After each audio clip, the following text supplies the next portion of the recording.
देश में जनगणना होनी चाहिए, ये आप कितना जरूरी मानते हैं? भाई सेंसस के अलावा और कौन सा आधार है? वो अच्छे प्रकार से हो, इतना ही आवश्यक है।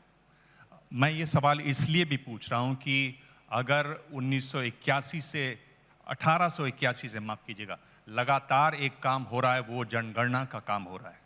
1881 से 1830 के आसपास अंग्रेजों ने इसकी कोशिश की थी, और ये पहली बार है कि जनसंख्या अभी तक गिनी नहीं गई है इस देश की।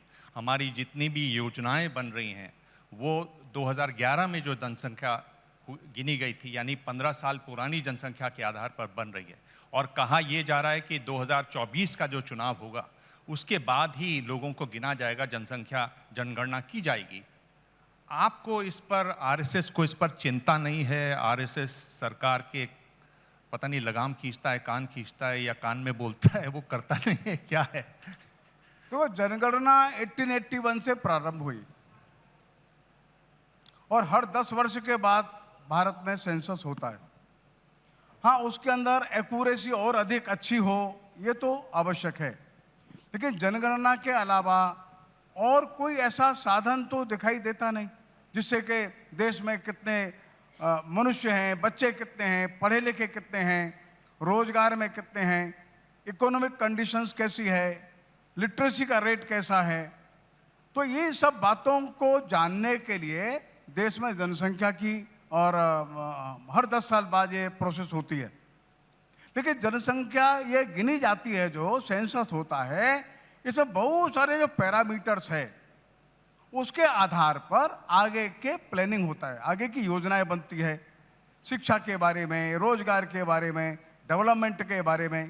तो सेंसस तो आवश्यक है, लेकिन ये सेंसस बहुत सारी बातों को डिक्लेयर भी करता है, बताता भी है क्या स्थिति है।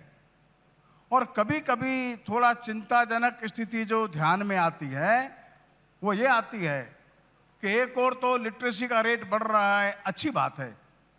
जो पॉपुलेशन का ग्रोथ रेट था, जो एकदम अलार्मिंग था, वो कम हो रहा है, ये अच्छी बात है। देश भर में जो इंजीनियर्स है, डॉक्टर्स है, ग्रेजुएट्स है, उनकी संख्या बढ़ रही है, ये तो अच्छा है। लेकिन जो डेमोग्राफिक चेंज हो जाता है वो तो चिंताजनक दिखाई देता है। सर, आसाम का मूवमेंट क्यों हुआ? जब 1941 के सेंसस के आधार पर मुस्लिम मेजॉरिटी वाले डिस्ट्रिक्ट्स जो है वो पाकिस्तान को चले गए, लेकिन पिछले एक 60-70 वर्षों के अंदर वहां 9-10 डिस्ट्रिक्ट फिर मुस्लिम मेजॉरिटी के हो गए।